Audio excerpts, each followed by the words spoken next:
This one is for my ancestors.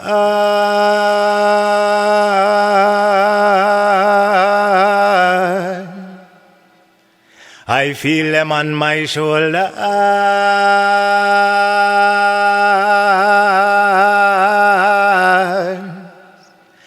Begging me to drop bombs like boulders.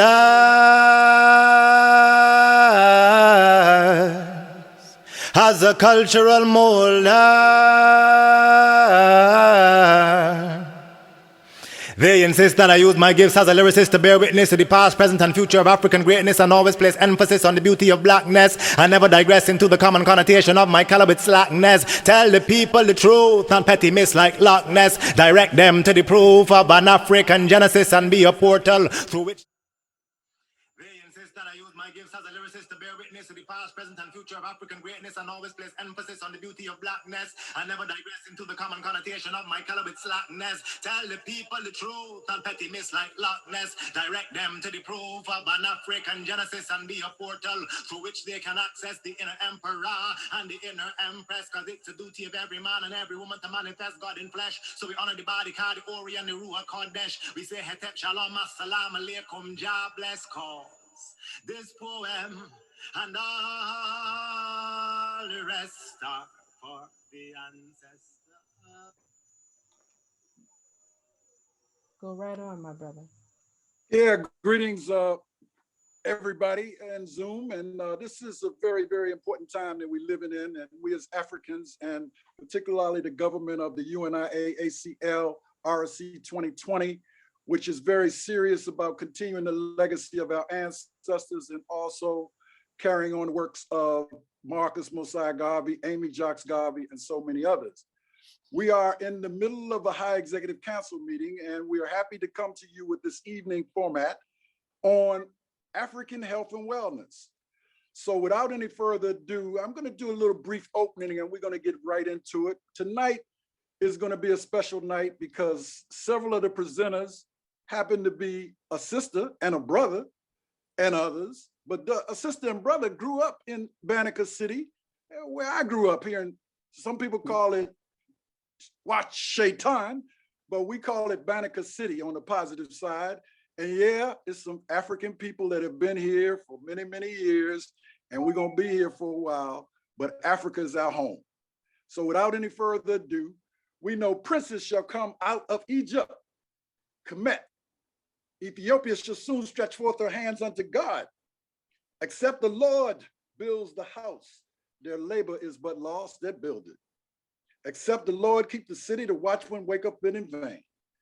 It wouldn't be right if I did not read the ode to the flag or the tribute to the flag so that we can understand a little bit about where the red, black, and green comes from. Pledge to the red, black, and green. I commit my body, mind, and spirit to the protection, defense, and security of the red, black, and green. I dedicate my life to the redemption of Mother Africa and to the liberation of her scattered Black children. I accept for myself and my descendants the teachings of universal African nationalism and promise that our children will be instilled with the purpose and knowledge of themselves as African people in order that the cause of our struggle will neither falter nor fail until all Black people are free and united through one God, one aim, and one destiny. So that's a brief opening into our mass meeting this evening. So without any further ado, you'll hear from me later because I got some things to talk to y'all about. Because sometimes, and welcome, the President General is with us, PG, welcome. And so it's critical for us to recognize that we need help, health and wellness wise. We really do. And I'm going to talk to you a little bit about the emotional and the mental. But before we get to that, my dear sister, Alma Lee. Now, Alma Lee, y'all, I'm glad I get a chance to introduce you. Alma did not only go to the same high school that I went to. Well, we had a boys' high school called Bell, and there was a sister school called Burdick, and it was a vocational school. And many people that grew up in DC know what I'm talking about the vocational schools. You know, we was a school up on the hill, the vocats. But the key word for the vocats was enter to learn, depart to serve. And Sister Alma was also a Burdick, the sister school of Bell. But anyway, without any further ado, Alma's representing bones and balance, and she's a specialty in health. Alma has a whole lot of other hats she wears. I call her Queen Goddess because sometimes we have goddess circles here and I'd be the only brother in the house. I feel that goddess energy, Dr. ChenziRa, it'd be bubbling like the house is getting ready to lift off. So without any further ado, Alma Lee. Thank you, Brother Senghor. I was just thinking about you introducing me and sharing the fact that we are natives of Washington, D.C., or D.C. native, and the connection between Bell and Burdick. And actually, when I went to Burdick was, many, many decades ago. My major was office machines, and it went from office machines to computer technology. And so today, I'm grateful to be here to speak to you on a topic that's really near and dear to my heart, and it's very personal, and that's bone health. We have 206 bones in our body. And I had a situation that occurred, actually in 2008, in November of 2008, when Obama was elected. My mother saw the historical event, but the next day she had what they said was a mild stroke. But within hours, it was turned into an aneurysm. And within days, we took her off of life support. And within minutes of her transition, I received a phone call asking me if I would donate some of my mother's bones. And I agreed. I said yes. I thought that that's what my mother would want me to do. But what was really interesting is that the series of those events started me on this whole path of asking the question, why healthy bones matter. And so in the last almost decade, it's occurred in 2008, but since 2008, I have been studying about bone health, pulling in some of the other modalities that I have worked with which such as reflexology and massage therapy and Reiki. But what was really something that was just a topic initially became a passion for me. And so when I talk about bone health, as I mentioned just a minute ago, that the reason why it's so personal for me is because of my mother. It's almost as if my mother's journey prepared me for this discussion tonight around bone health, because it's one of the topics that I often share with people, and sometimes I get a lot of feedback or not feedback where people are really surprised on the topic of bone health. Mentioning earlier that we have 206 bones. Sometimes people say we have 213, but the way the system actually works is we're born with more than 300 bones. And as we transition through our life journey, those bones are fused together. And by the time we become adults, we have around 206. So as reflexologists, learning the science and the art of reflexology, the bones that we actually have in our feet, which is a 26 bones in each foot, a total of 52 bones. And then our hands, we have 27 in each hand, a total of 54. So it's a total of what for those two parts? Did you guys catch that? 52 and 54, 106 bones. And we actually have 106 in our bodies. Right. And I can attest to this, but I'm going to ask, how many times have you had a problem with your foot or your feet, and it just stopped you cold, where you were not able to do not one thing. You know, when your feet hurt, your entire body hurts. So you have 52 bones in your feet, right? Which is actually the framework for bones, is actually the framework for who we are. Because without our bones, we would not be able to express who we are as spiritual beings having a human experience. And as I have journeyed on this topic in respect to bone health, I have taken up the mantle, I would say, as a community activist around the whole education of bones and why healthy bones matter. One of the things that I have learned on this journey is that as Blacks, we have greater bone mass or bone strength than any other ethnic group. And when you look at the actual topic itself around bone health, many times people will say, well, I'm big boned. You heard that term before? I'm big boned. And then also in our community, when things happen, sometimes we say, I feel it in my bones. You ever had that where you say you feel it in your bones? Yeah.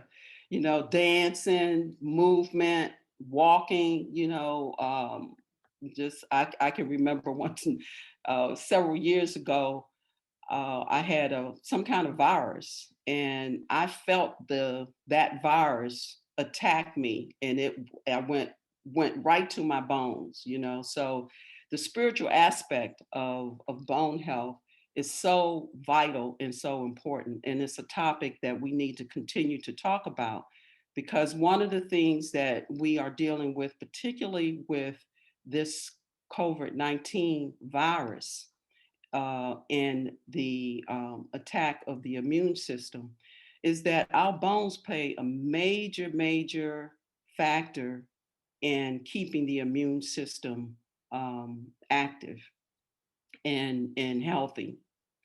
And I mentioned earlier about starting off in office machines and then moving into the computer technology field. And what I have come to understand and know in the work that I've done in computer technology, as well as the work that I have been doing, it feels like from my birth, is knowing that wellness, and in order for us to be well, we need to understand how the body system actually works. It's integrated, it works together. And one of the most important factors, I believe, and this is probably because it's my passion, but I do believe this, is that bones is very key and vital to our overall well-being. Because when you start having problems with your bones, it creates a lot of challenges, not only for yourself, but for your family, because of the impact in terms of mobility and your ability to maintain a quality of life. Now, one of the things that I want to mention and talk about just a little bit is about the state of affairs in terms of bone health in the Black community. We have higher rates of medical conditions associated with poor bone health. Our bone health is compromised by the medications as well as these medical conditions. And the CDC did a report most recently that showed that over 300,000 non-fatal falls resulting in emergency room visits annually, which really equated to 51.7% of all falls related to injuries were people of color. Now, I don't know about your community, but I can say in the DC metropolitan area, one of the fast growing businesses is nursing homes and rehabilitation centers. Do you know anybody who wound up in a nursing facility because they broke a hip or they're recovering from knee replacement surgery? Sure. Yeah. So that is something that's happening. in 2018, I went to a conference for American Bone Health. And that's one of the things I didn't mention earlier, but I'm a peer educator with American Bone Health. American Bone Health has been around for 30 years, but since I've been involved with that organization, the last 6 years, we have I would say at this point, an active movement to really educate the Black community on the importance of understanding why healthy bones matter. The same report that I just quoted the numbers from in terms of the 51.7% of people who wind up in emergency rooms Blacks are likely to be screened and receive, are less likely to be screened and receive bone health treatment. An example of that is, I remember actually, Senghor, you invited me to Harambe, and I did a two-part, I think it was a 2 or 3-part series with Harambe, and someone heard me speaking, and this sister called me, and we spoke. She's 67 years old, had broken her foot in a number of places, and she had screws in her foot. 67, vegetarian, had never had a DEXA. Anyone familiar with DEXA? Are you guys familiar with that term, DEXA? Yes, no? Please offer some clarity, Sister Queen. No. Oh, okay. No. So DEXA is the actual exam. It's like it's an X-ray where you the test itself tells you how healthy your bones are. And so this particular sister that I met during the Harambe Health and Wellness Program did not have a DEXA, but she was being treated for high blood pressure, which she did not have before she had this injury. She had not received a DEXA exam to determine what her bone health is. And the standard in the industry basically says is once you become 65 years old, then you should, your doctor should recommend that you have a DEXA so that you can determine what the quality of your bone health is. But, you know, fast forward, she went back to her doctor, had the DEXA, and her T-score, which is how you determine your bone health, was -4. -4 in her hip, which is the highest in terms of risk that you can have. And so they immediately started her on medication. But the point is this, is that the fact that she had broken her foot in 4 different places, they had not determined, you know, how she fractured her foot, which she said she did not fall. So what's interesting about the story of in terms of what I'm sharing with you, the doctor did not check, but when she got the results back, it confirmed what I thought probably happened with her, that she actually broke her bones and that caused her to fall. Oftentimes people think that they fall and break bones, but sometimes it's just the opposite. Your bones are so fragile and brittle that they break and it causes you to fall. I'm pausing just to let that sit in for a minute because That's a very interesting point. Yes, it really is. And because although we as Black people have a higher bone mass than any of the other ethnic groups, what the issue is for us as it relates to bone health is that we are in the top tier of all chronic diseases. And those diseases, along with the medications that they prescribe for those diseases, oftentimes compromise the bones. And so I actually have a diagram. I'm going to just flip through my presentation here on the medications that impact the bones.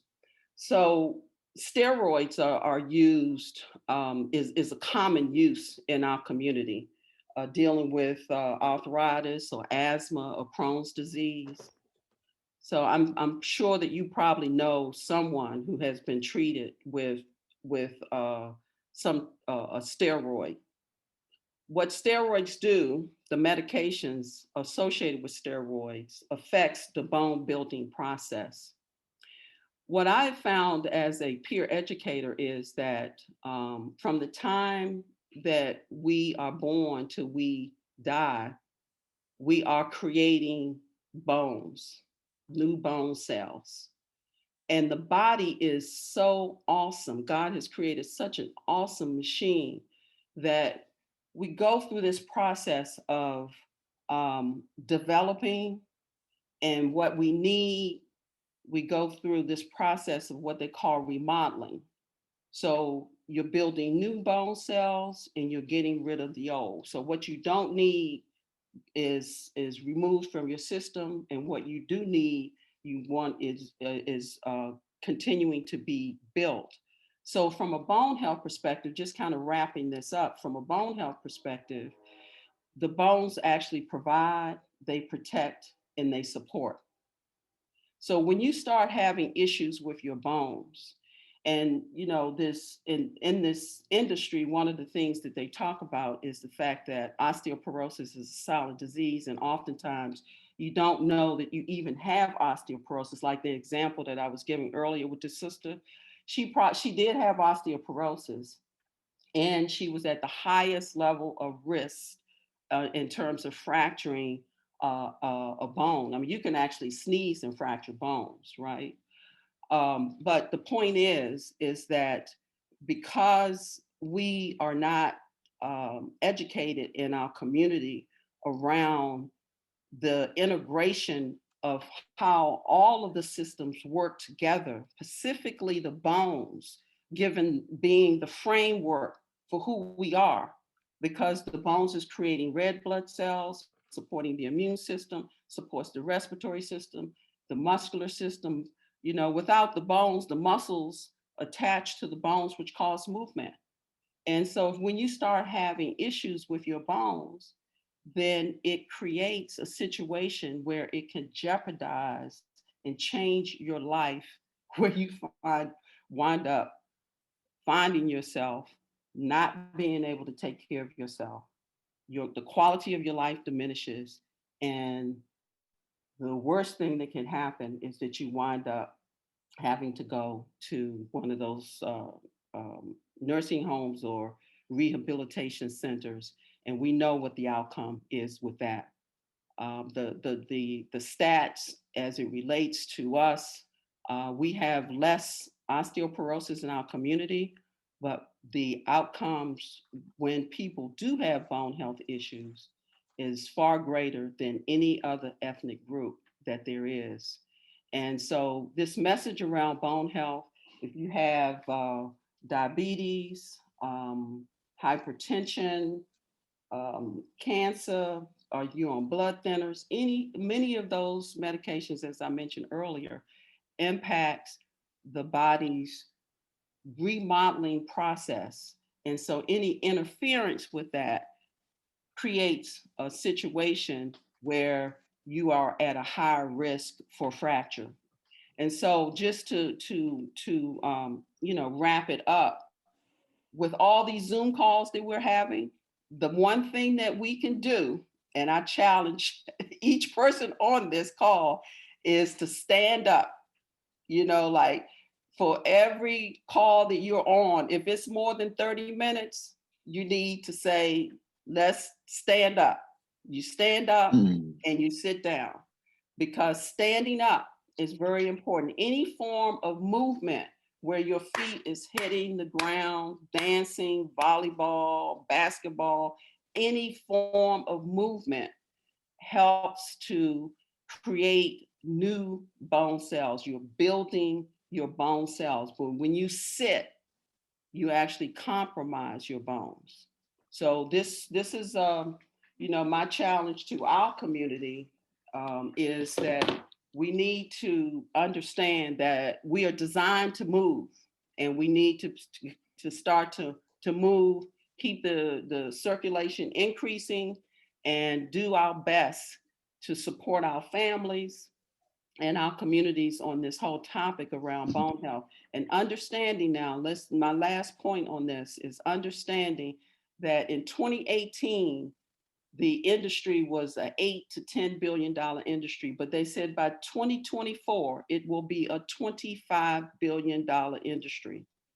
And we need to be able to leverage our experience, our education, and support our community in developing ways that we can support each other in improving the quality of our life by starting with bone health. So let's all stand up for bone health. Woo! All right, Sister Alma, wonderful. I certainly learned a lot more about my bones. I want to have a dance now, Alma. I wish we could dance. But I'm gonna give me a dance, and I'm gonna call on my brother Kokayi, because see, the thing about brother Kokayi, and we're gonna keep it rolling because we're gonna get some dialogue. But Alma, you reminded me of us dancing and how important that is. And that's, I've been missing that since this pandemic, and it's sort of like Farouk used to say, I'm gonna dance my way back to health. So y'all know what I'm talking about, the new Baba Farouk. But at any rate, Baba Kokayi is a warrior brother. Some people get confused when we say we twins. Some people think we really are twins because we're around the same age and we look sort of alike. But more importantly, we are twins in terms of how we grew up. I just grew up on the Northwest sector, and he grew up in the Southeast sector, and we grew up through the hard knocks. So we really are proud to be able to be conscious warriors and African warriors today from what we went through in the past. So with that said, I'm going to bring on not only my good brother Kokayi Patterson, but the CEO of the African Holistic Health Association. And Kokayi, as I told you, keep it real, bruh. We know you got a lot to share, but this certainly is not the only time we're going to be calling on you, nor Sister Alma, because we know that Africans need to understand that health is better than wealth. Absolutely. You have wealth and you ain't got no health, it don't matter. Done deal. But you got to have health first. So health and wealth go together. So we want to be healthy. So without any further ado, Kokayi Patterson, the baddest stick-up man in North America. And I hope he explains that we're not talking about bank robberies. We're talking about acupuncture. But anyway, without any further ado, Dr. Kokayi. Yeah, they've been messing with me about that one for years. But thank you so much, Baba. Giving all honor to our ancestors and, for showing us the way. Giving special honor and recognition to the Honorable Messiah Marcus Garvey and the work that he's done in mapping out and laying out the roadmap for us to do the work. And I'm always have been, a humble servant of UNIA. And I thank UNIA for all of the support that you've given me and the African Holistic Health Association through the years. The health condition in the Black community is serious. Oh, also, Sister Alma, thank you so much for that presentation, speaking on bone health. And, I, have been doing this work for many, many years, the decades also, sis, and coming up on my 70th birthday next year, and have really focused on my bones the last 20 years or so. So my bones are in pretty good shape. And you're absolutely correct. The bones are probably, in a lot of our eyes, the most important system within our physiology, because as you stated, that it supports, it protects, and it provides. You pointed those things out. You talked about the fact that the bones are, responsible for our production of red and white blood cells. So without bones, we wouldn't even have an immune system. Without bones, we wouldn't even have the blood to nurture our body and the quality of blood to nurture our body. And then we think about the quality of bones, and as she stated, that deterioration takes place around using medications, around deterioration through age. But also, one of the major factors has to do with diet, because the bones, again, consist of nothing but minerals. And you say, well, how do they solidify? How do they get so hard? Well, there's a certain fusion. All of us know, Heru knows it as a scientist, and all of us knows that kind of fuse all of those minerals, iron and zinc and copper. That's some hard stuff. And now we have the bone. So thank you, Amma, for that. And hopefully people will recognize the importance of putting in supplements and herbs and vitamins and dietary things that will ensure that, as she stated, those bones won't get fragile. And that's the truth. They will break.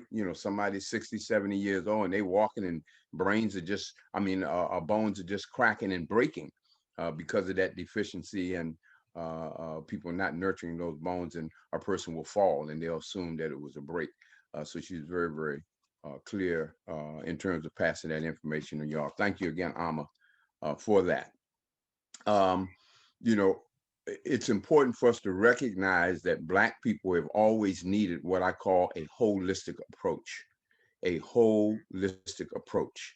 I've been at this since about 1972, being a vegetarian myself at that point, after going through, like my brother said, the street life, and me and him walking through Southeast, and and talking to the brothers over there, and getting them to deal with their violence. He had an organization called Safety, Stop America from Eating Us Young, and we would go into the hood on the corners, and we would talk with the brothers, and we would talk to them about their mental health, their behavior. We would also talk to them about, taking care of their bodies. We'd try to get them into martial arts and working out and stuff too. But it was important to take that to the community. So the community perspective, or what we call the holistic perspective, I'm gonna throw this chart up and hopefully people are able to see this. It's a little circle that I did. And if you can draw a circle, and in that circle, put on the top of that circle, spirit, mind, body around that circle, and right in the middle, you put your name.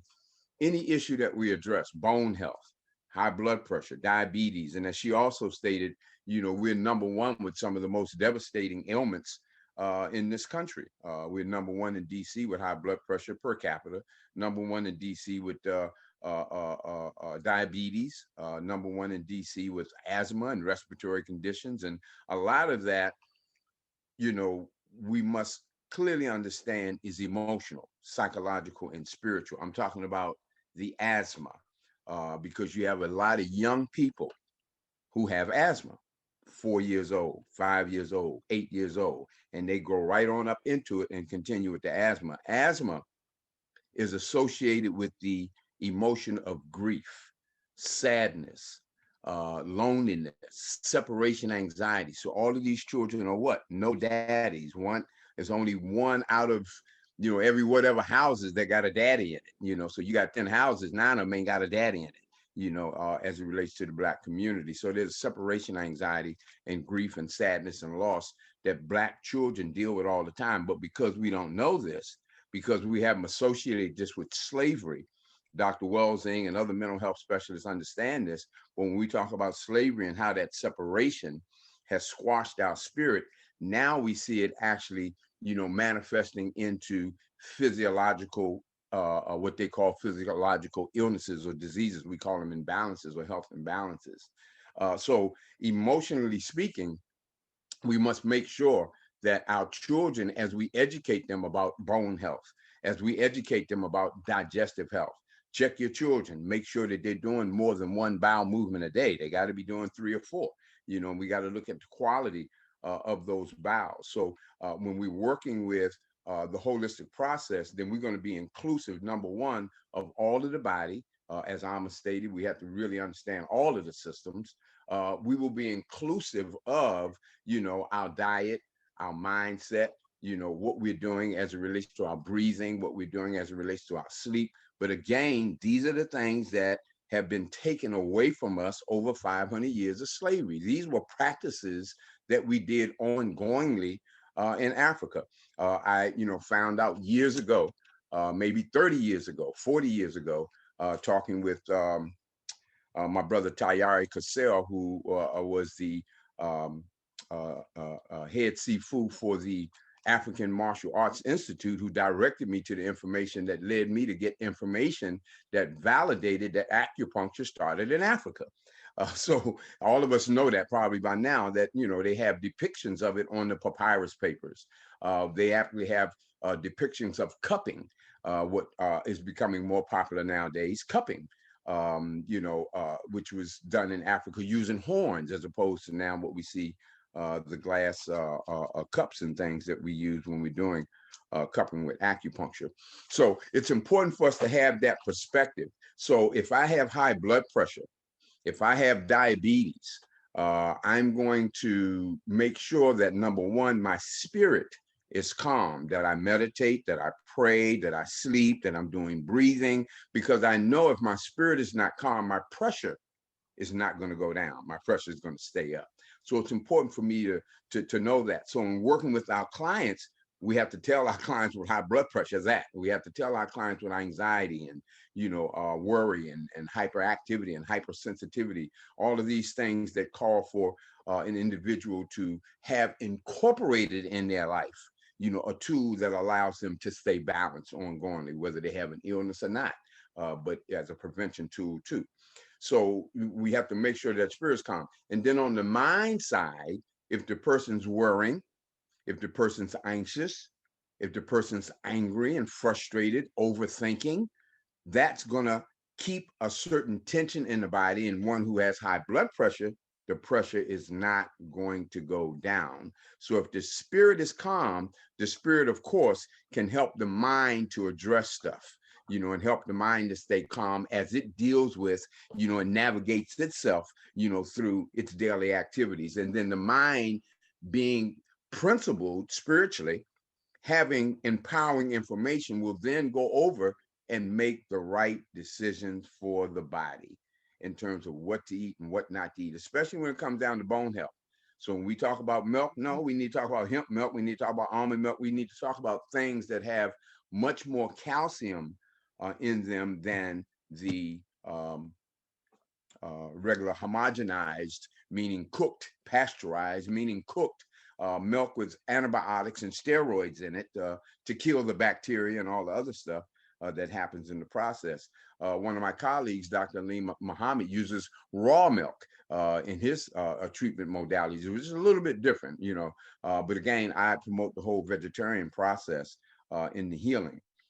But there are other options that people can have as they make those transitions. So that body part is so crucial for high blood pressure, you know. So with the mind part, if our mind is calm and we know what to do, we'll be confident, you know, about our treatment choices. We won't be worried about our treatment choices. All the people I see are worried. Is it going to work? Are these herbs going to work? Is this acupuncture going to work? There's a certain worration that they have that's induced after years, as Alma was talking about, going back and forth to these doctors, you know, and getting these diagnoses and then putting them on what? Drugs.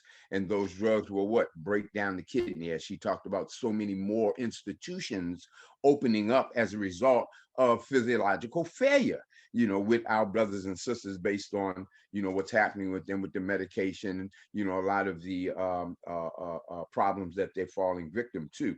So it's important to make sure with the spirit, with the mind, and that the body is there, that even with the body, we have to meditate. Even with the body, we have to, you know, be involved in prayer and positive affirmation, whatever language you want to use. Even with the body, we have to make sure we're getting the right sleep.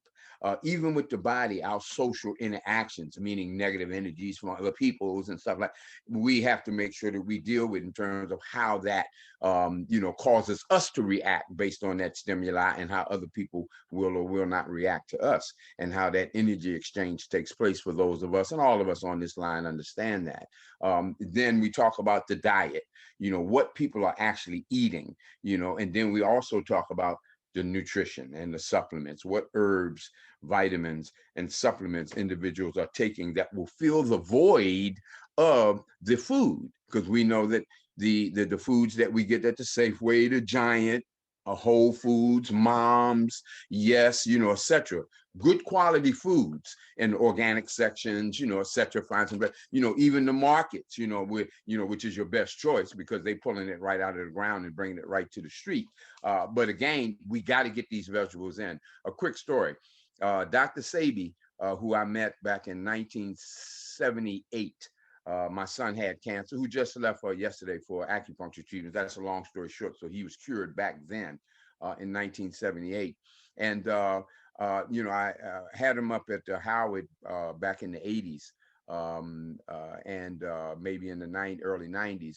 And I posed a question to him. I said, Doc, I said, about these carrots and this broccoli and, the garlic you say is a hybrid and we shouldn't be eating it, and of course he answered it principally and stuck to his guns and said, well, this is what I advise folk. And so I went on, I said, well, okay, I'm going to continue on with the angel's advocate, not devil's advocate, but the angel's advocate questions for my community and for my people who don't have the money to go to the international markets or even get to the international markets that are not in their community where they may be able to get some of these, what we would call back in that day, exotic fruits and vegetables, because we didn't know nothing about it. First time I saw a kiwi, I told my mom I saw a ball with fur on it, and somebody picked it up and was going to buy it. I thought it was a toy or a gadget or a decoration or something, in the fruit section. I didn't know no better. And a star fruit, I didn't know. I said, hey, somebody left a toy over here, looks like a star. I had no idea. So I said, Sabi, what do we do? Is this carrot, broccoli, lemon, garlic, these hybrids, lima beans, the big butter beans, they create these big old huge beans. Are they going to kill people? And again, he answered it principally and never answered it. But the answer came out. He did not say that broccoli would kill you. He did not say that garlic would kill you. So in that sense, people were able to move forward principally, in terms of understanding that, hey, don't drink spigot water, but if you do, boil it. And if you boil it, see if you can get the steam part, get the distilled part of it, and let it drip down into a glass. But we don't need to go through all of that. We can get some good spring water. So it's important, on the body level. Remember, spirit, mind, body, because when we ask people about the healing process and, what's that holistic process, we put the W on it so we have the whole thing. So down at the bottom of that circle, we have community and environment. Environment, everybody's clear, the water, the air, the radar, what's the stuff? The radiation, from our phones and from our computers and from the 5G and from our television, the little red light that stays on all night while you sleep, all of it, so we just absorbing stuff. I got radiation blocker on my phone and all my grandchildren that got phones anyway, and all the family, I make sure they get radiation blockers on their phones and on their laptops and stuff like that, again, to block that emanation, because as it relates to bone health, once that stuff gets down in there, it's a real issue. By chemotherapy, radiation therapy, where does it get stuck at? In them bones, baby. And it's hard to get it out of the bones. The only way you can get it out of the bones, because what is the only thing that goes through the bones? Water and blood. So what's the quality of the blood? What kind of water you're drinking and how much water you're drinking in order for the bones to heal and carrying the necessary nutrients in that blood and that water to the bones. So what would that be? We already know dark green leafy vegetables, heavy in calcium and iron and all of those things, as well as all the other nutritional supports that we would need to deal with that. But it's important to recognize that the community part of that circle, spirit, mind, body, and community / environment, that the community part is me and you. The community part is how we service and how we deal with each other. The community part is our relationships amongst each other, within our families, on our jobs, and the organizations that we work with, etc. The community has to do with the institutions that are there, the police, and police brutality, and when we go outside, how we feel. You know what I'm saying? So we look at environment, then we're looking at, of course, the air, the pollution, the quality of the sidewalks and the streets. And, do we have parks and do we have trees on our block? Are there enough trees in our area, where we can get some good filtered oxygen, in those areas? So to have that perspective as you go into a healing process is crucial. So if I have high blood pressure and I talk with somebody, hopefully they will talk to me about my spirit. Because in most cases, what we know is that things happen, and things have happened with that individual from birth and even prior to birth. The 9 months that that mother carried that person, how they were born, cesarean, natural birth. I asked her, she said natural birth. I said, did you have an epidural? She said, yeah. I said, it wasn't natural, baby. She said, what do you mean? We came out vaginal. I said, your mama shot up some dope, right? She said, what do you mean dope? I said, I'm sorry, baby. But your mama got a hit, in her spine, right? Yeah, cooled her on out. Well, do you think that the baby got a little buzz too? Of course. The baby was like down. Oh, this was a cool birth for me, but if the baby could articulate that. So it's important that we look at that all the way up to that person's date today. As I spoke with that person about their high blood pressure, and I talked to them about traumas, and they told me that when they were young, that their daddy left, and they had a car accident when they were 14, and both legs were broken, and all. I said, oh, you've been gone through a whole bunch of trauma. I said, you got baggage with you all day long. Her voice was low, but she was strong and powerful, but voice was low. So low of us who know and are trained, they're able to pick up the different components outside of the other things that we may see with an individual that lets us know, hey, something's off right here. And if we are holistic in our concepts, we're going to address that. Because one of the major things that I see, not just in the healing community, not just in even the political community, or any other collective movement, that there's an issue having to do with people sharing ideas. There's an issue with people being open to truth. We know that, but there's an issue with people just being open. So that's one of the things that we're dedicating ourselves to this year. We're dedicating ourselves to solidarity in spirit, solidarity in mind, solidarity in body, and solidarity in the community. Back in the 70s and 80s and 90s, our working together was very, very, very crucial. And I want to share a particular story that's real crucial right now during this period of COVID, to talk about that unity. Back in 1992, I was working at Green Cross Acupuncture Clinic, and we sent a group of people to Paris to the World AIDS Conference. And we had a protocol that we figured out. And check this out, Amma. We had a protocol that we figured out. We had acupuncture points that produce red and white blood cells out of the bones, baby. I'll talk to you about it in private, okay? Now, but it's a big deal. It was a big deal for us, and they took it, and of course, it's been used nationally. It's a very coveted kind of work that we did out of Green Cross. A lot of researchers. I'm just glad to have been around it and been a part of it, where they were able to produce those red blood cells. But at the same time, Dr. Davy Keoch was producing the alpha interferon to take care of the AIDS virus. I was running the AIDS house, the first AIDS house in Washington, D.C. I was running it. We had a vegetarian diet. Everybody, after they finished, the only thing that was there was AZT. Everybody, after they finished our program in the year, tested HIV negative. Of course, they called it a false positive. These people were drug addicts, and they just snuck in, and the AIDS kind of showed up in their blood.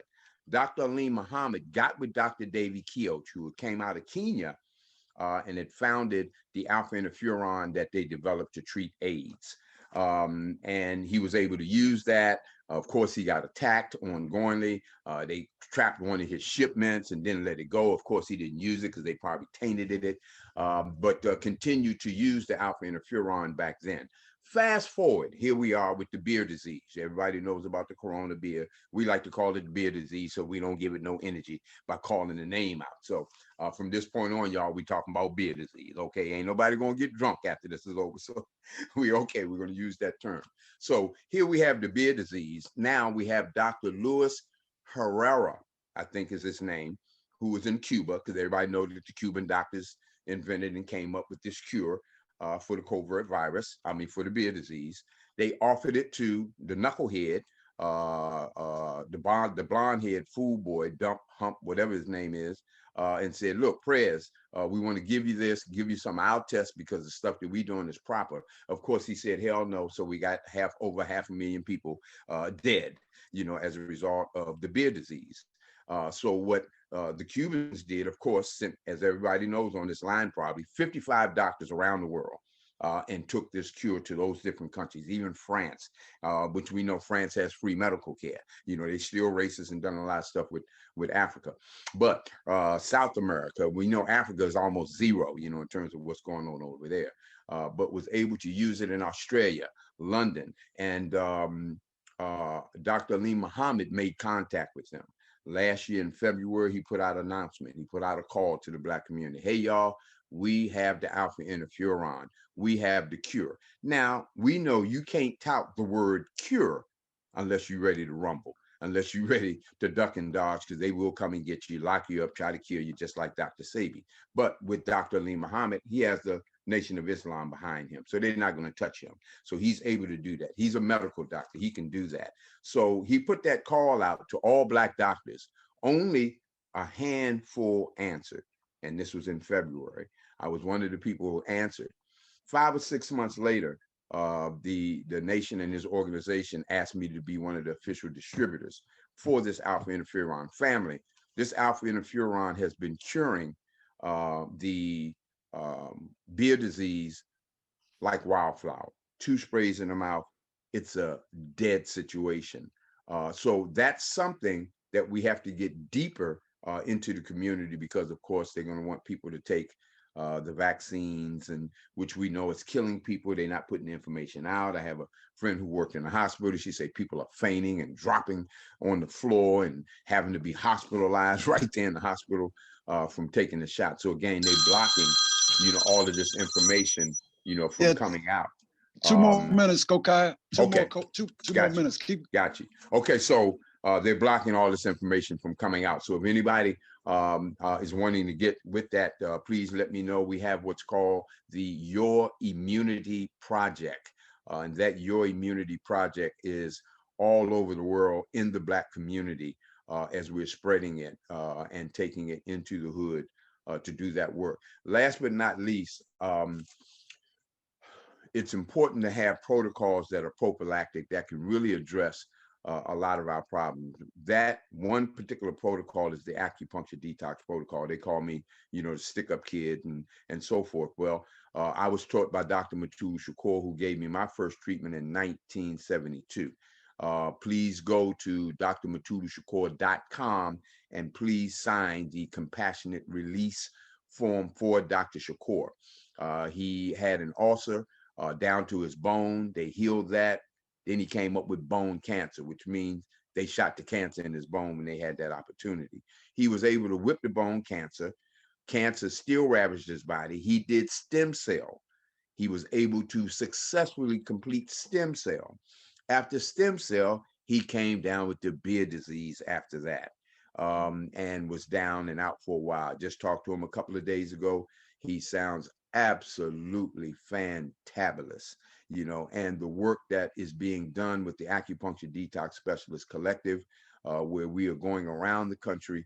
And as you all know, I have a lot of trainees here, Amin Yamase, Akmal Muwakil, Baba Koye, Zatiti Zama, you know, just so many of my trainees that are here in DC who are doing acupuncture. And we'll be doing another training in April and May, and we'll be putting that word out. And my gig since 1998, my first class, Dr. Laila Africa and his wife Melanie were in my class in 1998. That we've been on a tear to train at least one person in every Black organization, you know, in America and around the world, as we are now centered. We have an office in Belize, we have an office in Ghana, and we're in about 7 states in America. So thank you, Senghor, for all of your support. And we're looking to get with the Black nurses, baby. We're looking to get with the Black Cross nurses. Thank you all, family. Senghor, you're muted. Senghor, you're muted. Yeah, thank you. Thank you, Kokayi, so much. And you already know, brother, you already doing the work of the Black Cross nurses. Y'all all are. But this is important information. This is not an end. This is not a beginning or an end. That's right. This is a fact. These brothers and sisters that are here tonight, even the ones that will not be presented, are movement shakers, y'all. So without any further ado, I'm going to go to my dear sister, who's also in the United States, but she happens to be in the Virgin Islands. And she happens to be my sister, the High Commissioner General of the government of the UNIA-ACL of the world. Dr. ChenziRa, bless us with some reasoning, and then I'll come after you, and then we'll go to Brother Heru. Hold for the questions though, PG. We want to run through these. Okay, PG, go ahead. What's up? Well, no, in relationship to the sister that talked about the bones, I was curious because she talked about the bones, but in reference to the hip, is there some specific tactics or things that we should look for when it relates to hip? As I listened to Brother Kokayi, there's things that he dealt with the spirit, he dealt with the mental. So is there some hip for that particular bone?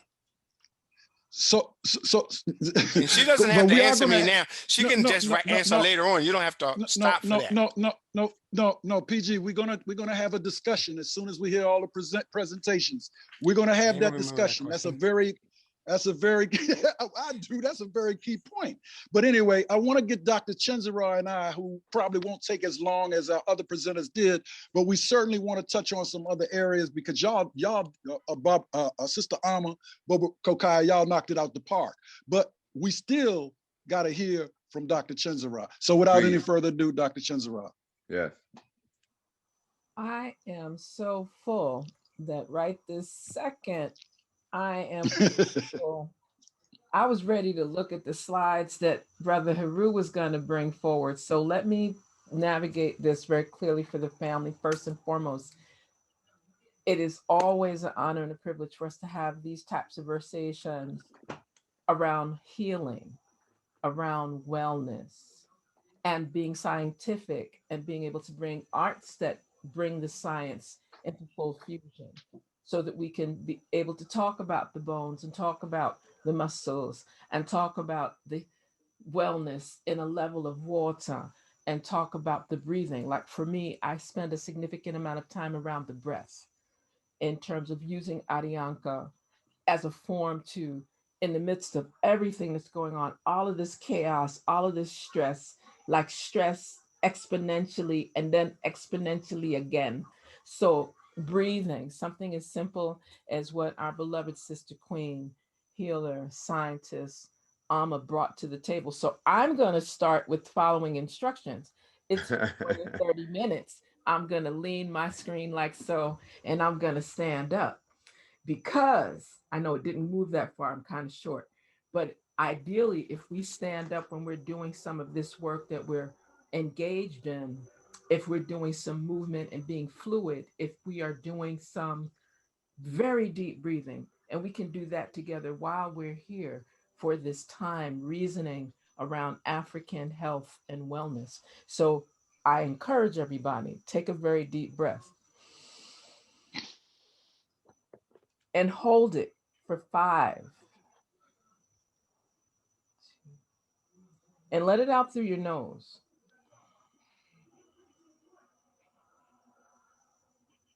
Another deep breath. And let it fill the entire cavity. Your stomach should actually almost feel like it's pushing out. And then hold this time for 8.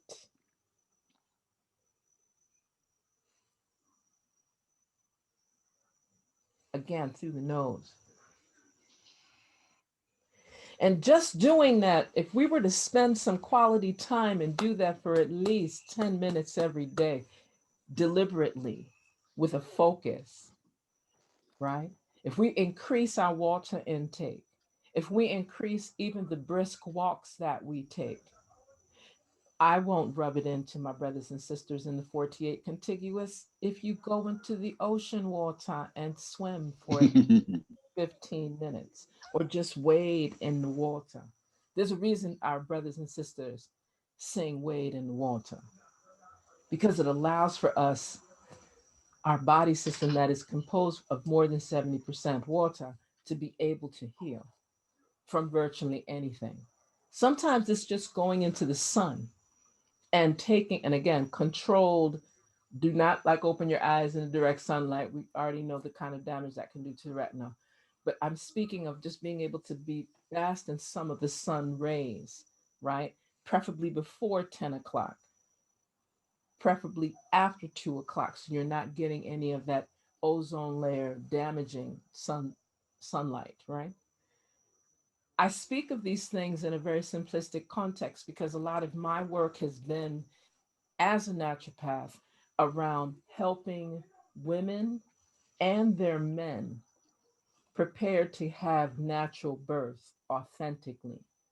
So, not a doula per se, did some medical training, yes, more of a Sangoma in terms of I come from a long line. My mother was an NP, my grandmother was a nurse.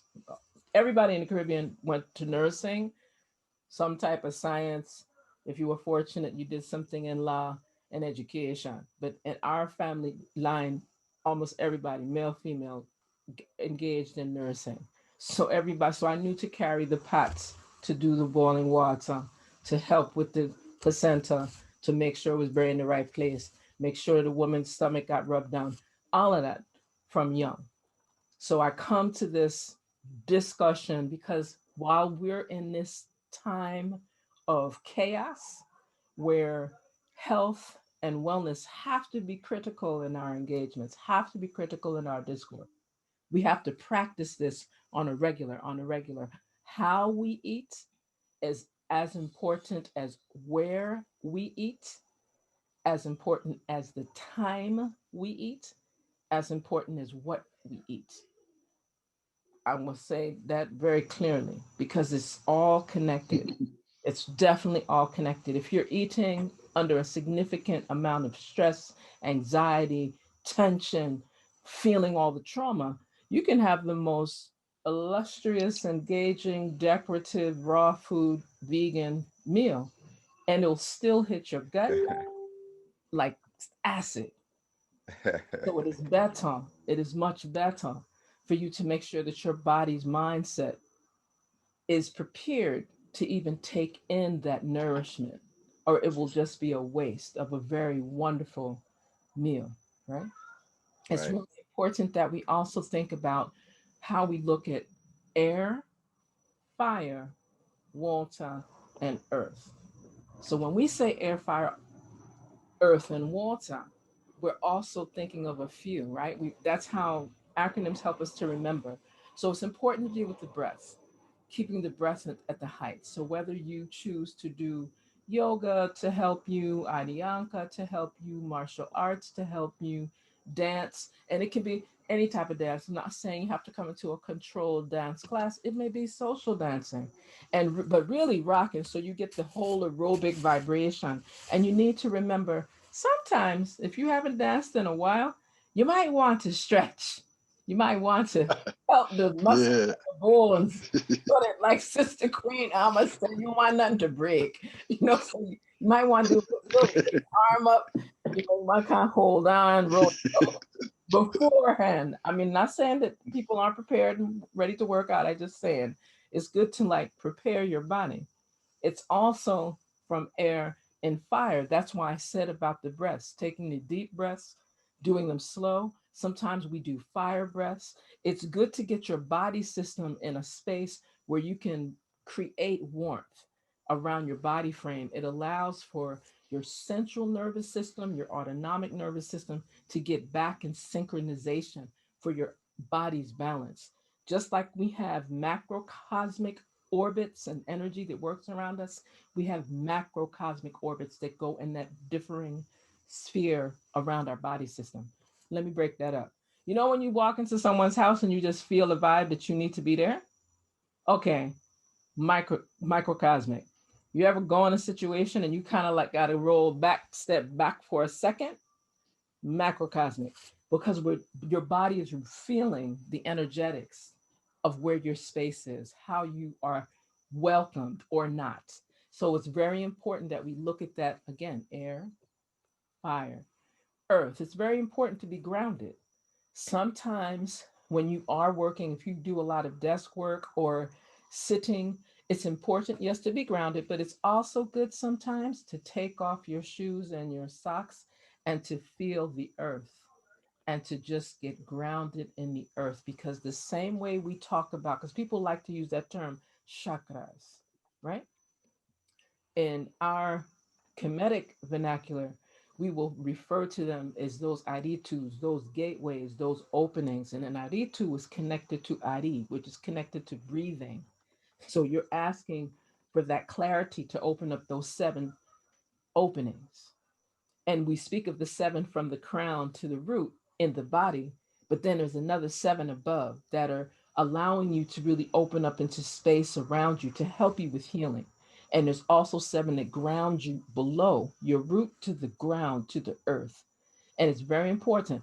You ever notice how children in their natural state will just take off everything and just walk all over the grass? If they see a puddle, where they gonna go? You're telling them, don't go in the water. What are they going to do? In the puddle. See, so sometimes it's good to learn from those new ancestors returning, those immortals that are coming through our youth, to just observe in their natural state how they engage with air, fire, earth, and water. So I'm speaking of the puddles, yes, but I'm also speaking of how we refresh and keep our body systems fluid. So it's important, as much as some of the juice might feel really, really good, and that sugar be feeling sweet, gotta like shift a bit, just shift a bit. Bitter is good. Bitter is good. Adding those herbs, and if you're a person that doesn't particularly like some of the water in its tepid state, it's important to alkalinize. It's important to do that to keep your body system fluid and to allow your body system to heal, even when you think that you're well.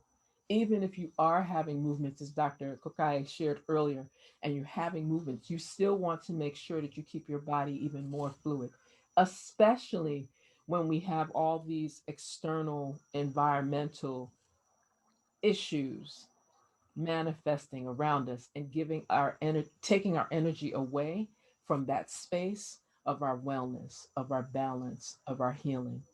And I will leave that portion there on air, fire, earth, water, and spirit, because that spirit is what allows us to stay centered.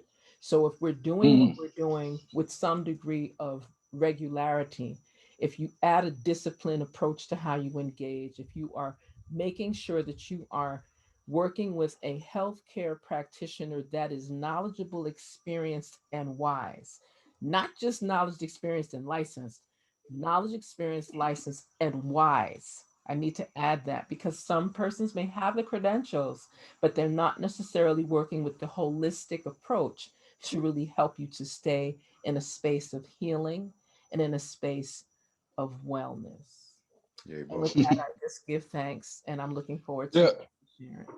Yeah, give thanks, Dr. ChenziRa. And, you know, I'm going to go to my brother Heru, but I want to share some jewels with you all, because what you all have just heard is incredible. Wonderful.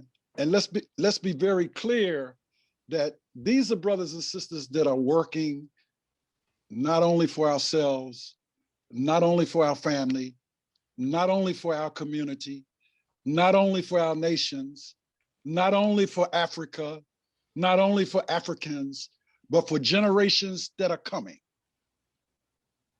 That's critical, because if we're going to shift paradigms, we got to think ahead, but we also got to think a step ahead of us, and we got to think 100, 1,000 years ahead of us in order to totally shift the paradigms. So I'm going to put a pin in my little talk that I wanted to do. I'm going to just share some words with you all, and we got to deal with these words, and we got to bring them to fruition to be healthy. Number one is love. Real love, y'all. We ain't talking about no plastic love.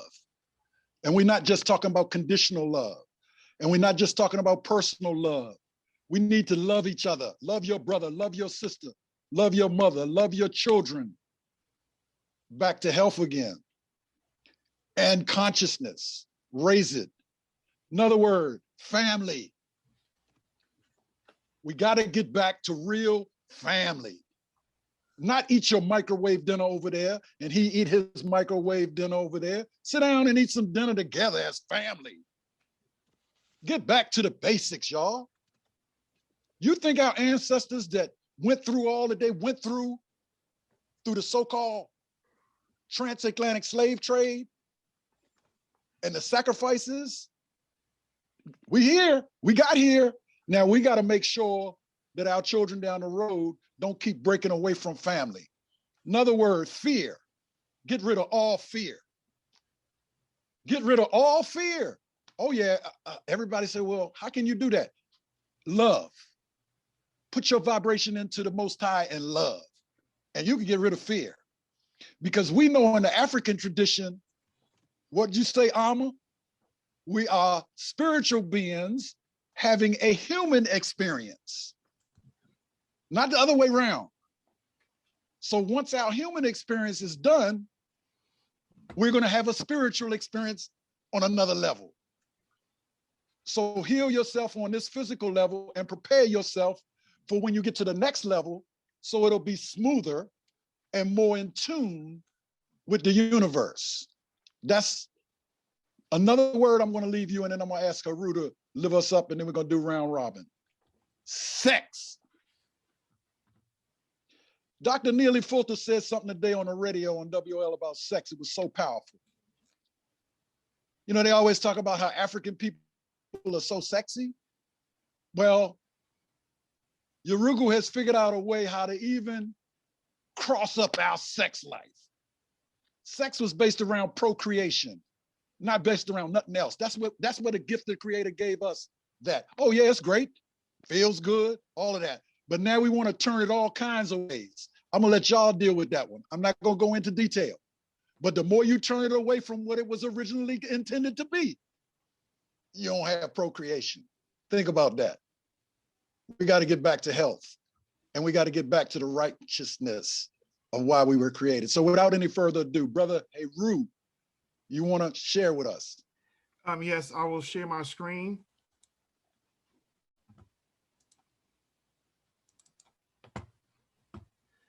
So this evening is the Revolutionary Diet for Change. Basically, this is a spoken word reggae technical presentation, and everybody should have a copy of the files in this chat room. So the first thing I want to talk about is the Revolutionary Applied Physics Rap, the newest spherical nutritional quantum functional utilization of neurokinetics, FUNK. So as we think about, as a woman thinketh, as a man thinketh, I am that I am, I create whatever I create. We are divinely spiritual beings having a planetary, integrative, interconnected, incarnate, physical, social, biodynamic experience. Yay. The creative art of human energy manifestation and cultivation, generation, reproduction, transmission, and reception, cells, nerves, tissues, muscles, glands, organs, and bones. The creative art, which ties into the biochemical physics of physiology, psychological, structural integrity.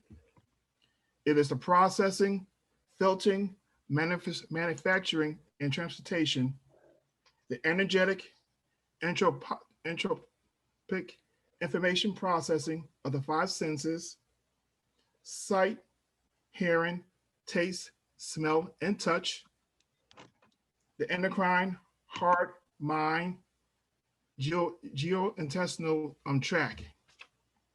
It is the transmission and transmutation of error correcting, coding, and recoding. It is the feedback control systems of the five senses, emotions, thoughts, feelings, intuition, and speech. The cultural, social, epigenetic, energetic matrix of the heart, mind, intellectual, emotional, economic management complex. It is healthy, which is the code for the holographic, energetic algorithms for living and healing while living on this earth. not by might, nor by power, but by my spiritual source, empowered by the consumption of elemental vital minerals. God gives seeds to the sower. Your nuts and your seeds shall be your meat, and the proper consumption of his produce is the foundation of your physiological constitution and psychological cognitive temple complex. Meat, managing the energetics of art and time while living in this here and now Leviathan. Gotta get back to real balance. So meat, managing the energetics of wait, I got a feedback. Yeah. Yeah, I had my smartphone on to watch to see how it's coming across the screen. So basically, what I learned from Dr. Mary Hoover, who was Associate Dean, the Dean of Education at Howard University, when you give presentations, it's always best to have like a word list of definitions. So when you fuse the culture with the spoken word, people can start to use their ancestral memory banks to tie it back to the ancestral intellectual learning complex. So the first thing, if you notice, when I had on the sheet, there was an icon list, or hieroglyphs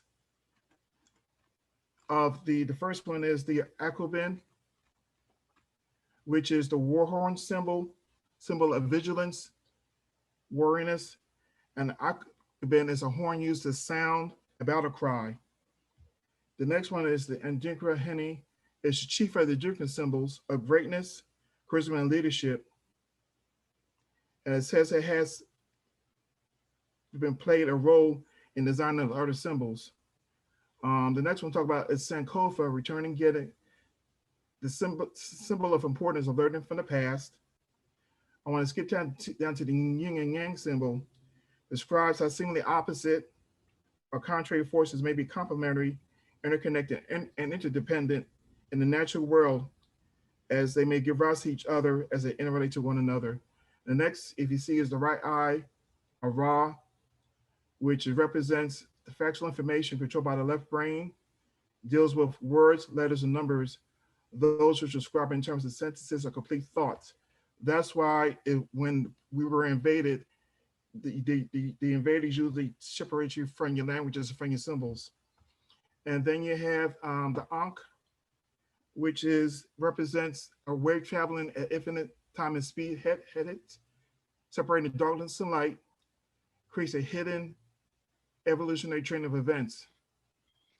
And then you have the Eye of Heru, which is the left-hand path of spiritual warriors, referring to what is hidden from the right eye of the Ra. And then if you go down here, revolutionary is adjective involving cause or complete change or dramatic change. Then physics is the branch of science concerned with the nature properties of energy. And then you have neospherical, which is a sphere of thought. And then you have nutrition, which is the process of nourishing, being nourished. And that is a study that deals with food nourishment, especially in humans.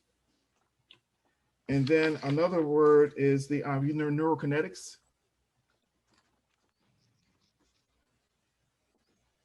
The ability to control, adjust, and modulate one's neural energy to stimulate the brain's motor functions and become more intelligent, intuitive, and psychic. Cultivation, the action of cultivating land, the process of trying to develop a quality of skill, or farming a good education. So usually when people are invaded, the invaders try to stop the cultivation of the land, mind, body, and spirit. Harmony, now musical overtone. Astrology, a division of the zodiac sign by specified number. And also, as we go through the different cycles in the womb, we pick up the natural energy patterns of through the womb waters through the child. So usually the natural reproductive cycle is 12 months. So you could go through the entire zodiac sign, but through adaptation and environment, the fetus only has 3/4 of all of the zodiac information and the characteristics. Then you have structural integrity, is the ability of an item or a structural component consists of many components to hold together, and is also for use as long as the intended lifespan. And then you have information processing, is a change of processing information in any manner detectable by an observer. And then you have cultural error correction. Error management, culture encompasses the cultural organization practices related to communication about errors, to share and error knowledge, and to help in error situations, to quickly and detect and handle errors. So when you have these spiritual codexes, that's part of the cultural error correction process. And the last one is Epiphy Genetics. As an organism grows and develops, carefully orchestrated chemical reactions and deactivate parts of the genome at strategic times in specific locations. So you think about when a child is going through the development process in the womb, depending upon the physical environment, the mental environment, both from what the mother consumes through nutrition, as well as through the thought processes or the cultural environment that child affects the child during the development stages in the uterus. But as a child matures, it goes through the different stages of life.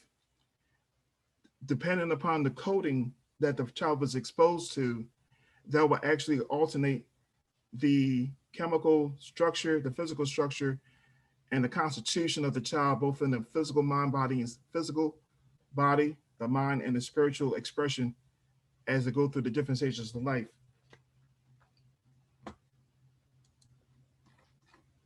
So now I was going through some of the information, but when you talk about the Kwanzaa in terms of unity, in terms of the first one is Umoja, my spirit, body, community.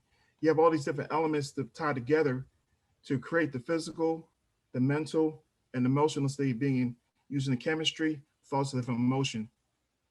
And then you have Kuja Shakalea, which is self-determination, which is the scalar, magnetic, electric, and electromagnetic essence of how you use culture in terms of from the child, from the environment. And then you have Ujamaa, which collective work and responsibility, which is the parasympathetic, sympathetic, digestive nervous systems. And then you have Ujamaa, collective economics, which is the chakras, endocrine, circulatory, lymphatic, respiratory, neurospherical systems in the body. And then you have Nia purpose, which is the active cultural, kinetic eugenics and ancestral social encoding. And then you have Kuumba, creativity, the heart, brain, liver, kidney, gallbladder, spleen, intestines, and pancreas. And they have Mani faith, which is the spiritual, parametric, potential eugenics. Mm-hmm. So when you think about Kwanzaa, it has a culture meaning, but also in terms of the culture in the body, the cultural complex is the mind, spirit, body, mind, and community. So when the invaders come in, they destroy different elements of the community. One from the cultural point, the spiritual, the social, economics, and nutrition, all that's in related as Dr. Kokayi talked about. Yes, brother. Yes. And then you have, yes, Senghor? Almost done. No, go ahead. Okay. No, go ahead. Go ahead. Hit him up, bro. Go. And then you have the biochemical energetic essence of the human, the biomolecular dynamics of the human avatar, the Genesis physiology parable. I give you every seed-bearing plant on the face of the whole earth, and every tree that has fruit with seeds in it. They will be yours for food. I give every green plant for food, and so it was. The purpose of eating food is to maximize the elements, electromagnetic energy, minerals, and enzymes extracted from the biomass process during the digestive processes. We receive nutrition from cosmic solar energy waves, air, sound, and food. So you have the 5 elements. And through all cultures to talk about the 5 elements. So you have the physical and the non-physical forms of nutrition. And then you have our body needs magnetic energy. Each cell has a positive negative field in the DNA. So if through the culture, if you don't have the necessary physical template from the food that you eat, as well as from the culture and the social dynamics of the laws, then the DNA is not being programmed properly. And then cell division, which is a process responsible for keeping the body healthy and rejuvenated. The force, which activates the formation and division of cells, is this magnetic energy.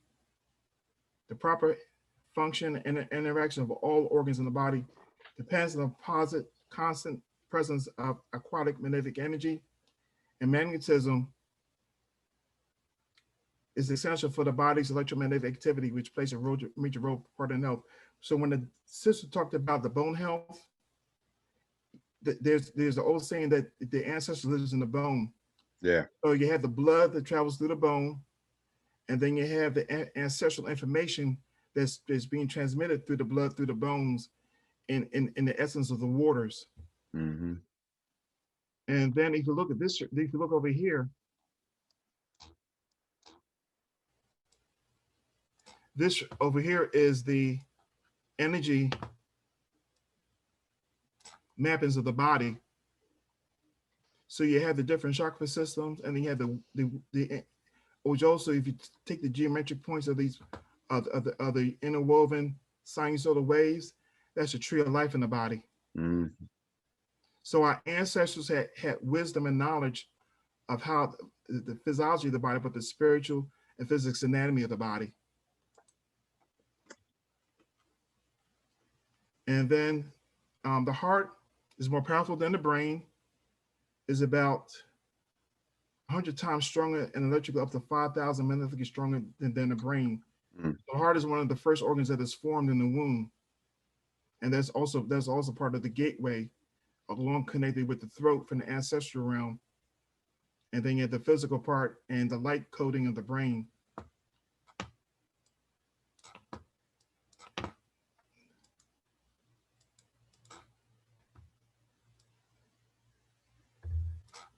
Now, this is the electromagnetic waves of the body, which is very important that we're a spiritual being having a human experience. So we have the light waves, which correlates between the physical and the spiritual essence of the self. So when you don't consume foods that has the necessary nutritional elements in it, you don't have the full electrical magnetic potential of the body. So that's why it's always important as a culture to pay attention to your thoughts, the food that you eat, as well as the spiritual codexes that we follow. So that's why they separate us from our ancestral spiritual practices, because that helps us with our energetic construction of the body on the physical, the mental, and emotional and social levels. Mm-hmm.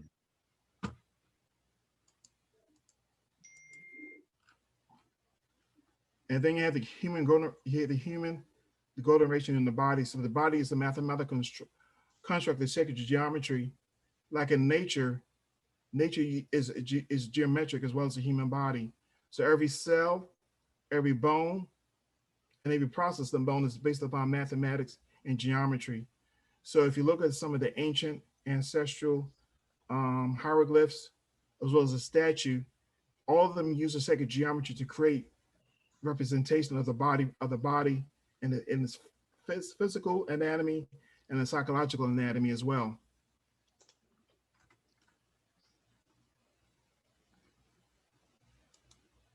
And this is the ethereal human recoil patterns and the biomathematical parametric chemical physics. So the body always replaces itself because you constantly state of renewal and rebirth, death and rebirth.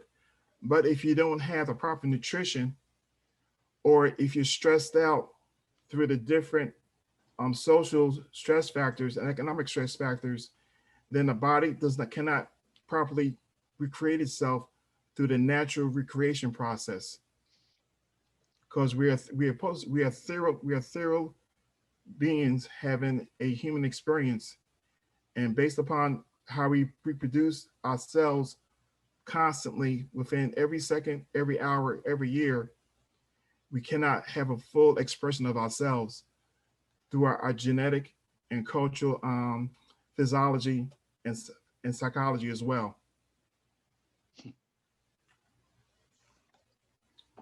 So when you talk about your nuts and your food, your seeds, each food has elements within it.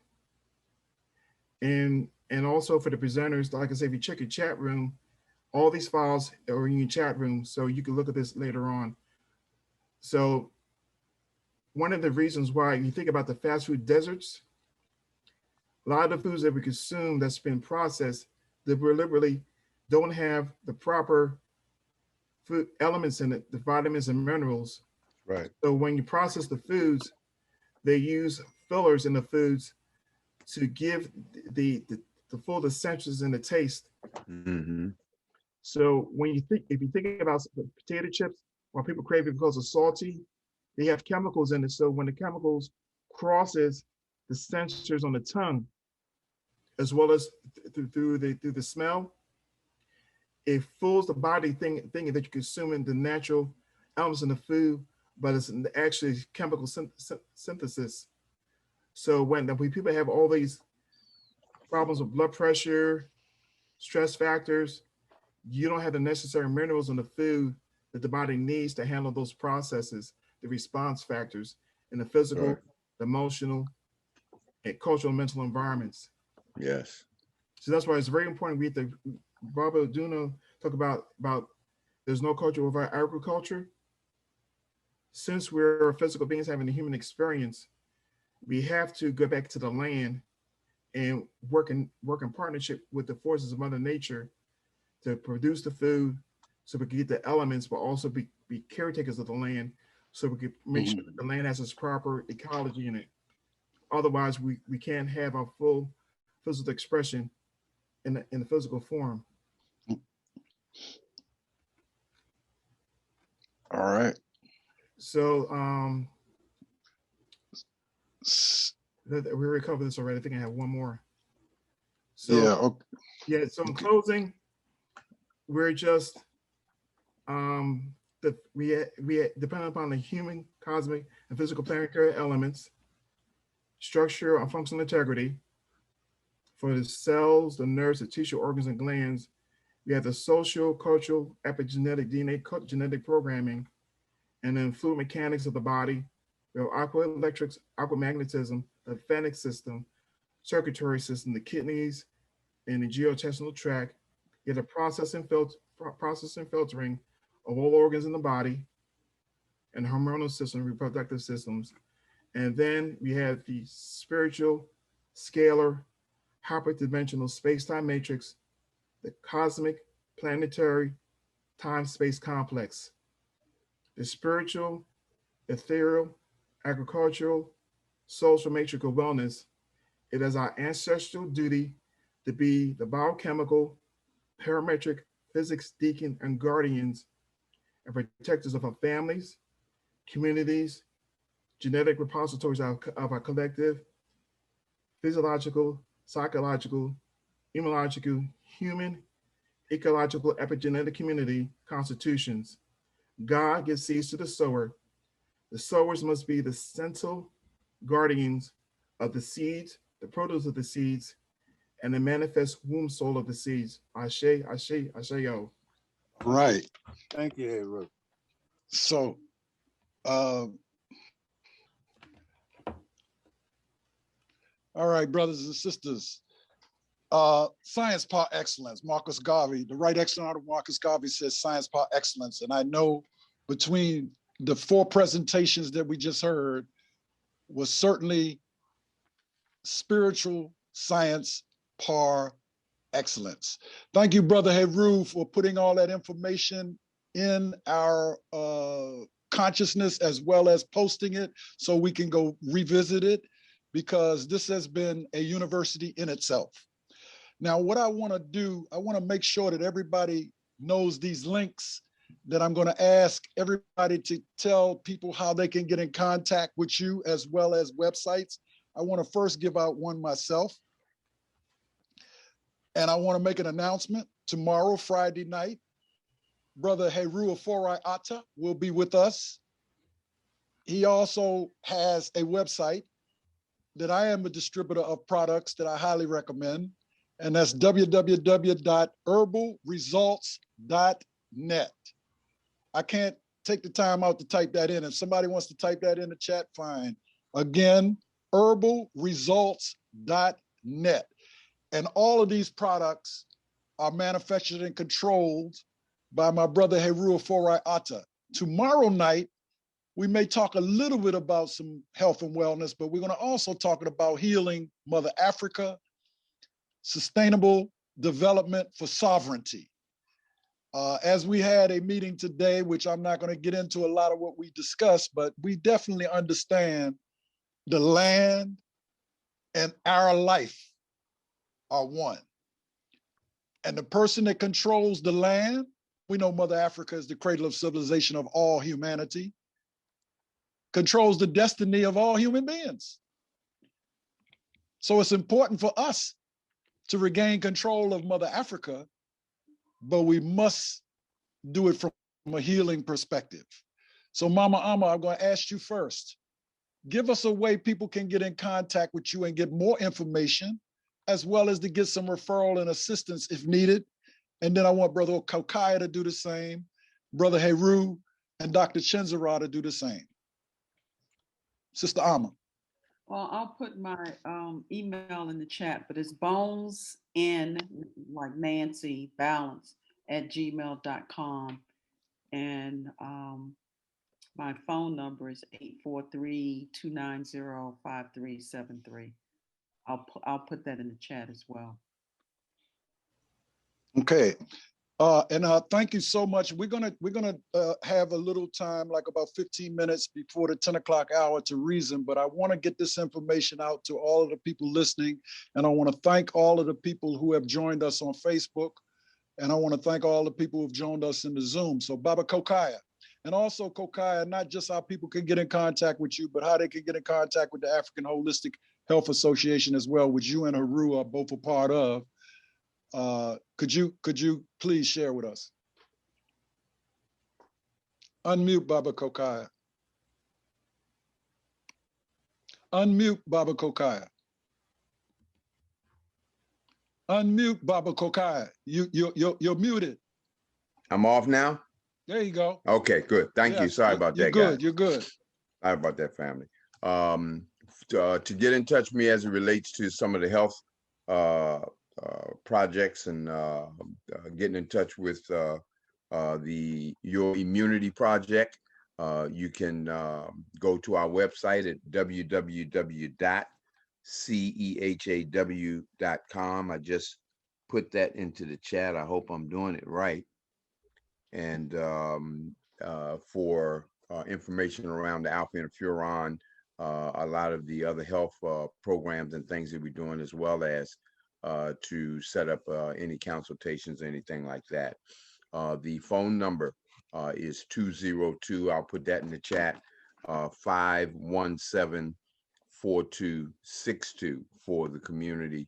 For Community Effect Herbals Aloe World, the product business. To get in touch with me, AWA, the African Holistic Health Association, you can reach me directly at my number, 202-412-4880. That's 202-412-4880, and that's my direct number. The other numbers to the website, as well as to make contact as it relates to any resources or products that you may want. Thank you. Dr. ChenziRa. I could be reached at Asst Speaks, ASTSPEAKS @gmail.com. And I'm on most social media platforms. You can look for Ankh, PERANKH, and Ankh facilitates our ability to address culture, healing, arts, technology, and spirituality for life inspiration, freedom, and education. That way you can just let us know, do you desire to have a particular modality of care? Do you desire to have particular presentations shared with you? If you are in that birth giving space, we can facilitate that and or provide Adianka, Bambula, and a host of other healing modalities. Okay, Baba Heru, brother Heru. My digital voice assistant number is 202-570-4378. On Facebook is Chef Heru. We're live, holistic group. And my email address is HERUANKHRA@yahoo.com. Now, Brother Heru is also a chef, you all. He does raw foods. So I just wanted you to, he gave that information out. So what I want to do, you all, I thank everybody so much, but what I want to do before we entertain questions, I want, because it's kind of late in the hour, I want to hear from our President General, which is the process that we always go through at mass meetings. And I'm sure he has a lot to say, because I know he got filled up with a lot of what he heard and saw. So I want to hear from him, and then we can do some open dialogue with each other, some give and take questions. And so Baba Akili, would you please bless us with your closing statement? Okay, you want a closing statement, and that's like giving me like 5 minutes to do that, and so that's gonna be tough. No, you got the time you need. You got the time you need, man. You got the time you need. You know that. Asante Sana, my brother Senghor, but I also believe that if we can't have a little humor, then things get a little too tight.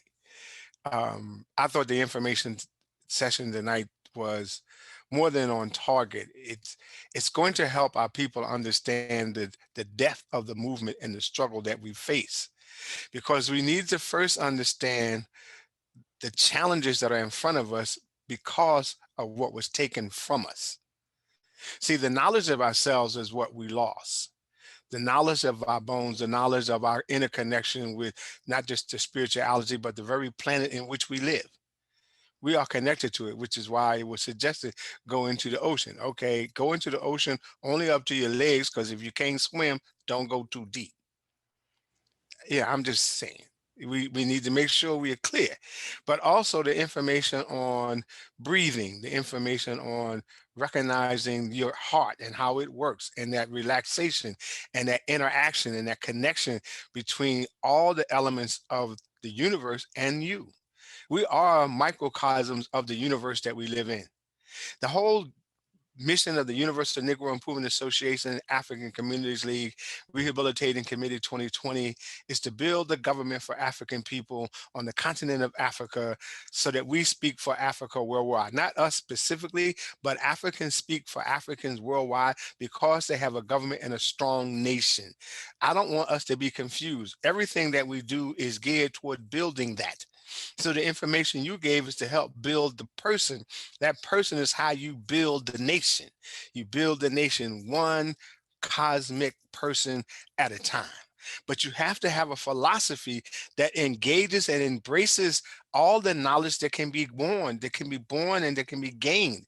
Because again, it's what we lost. We had our culture taken from us. We had our religion taken from us. We had not our continent taken from us, because we're still there.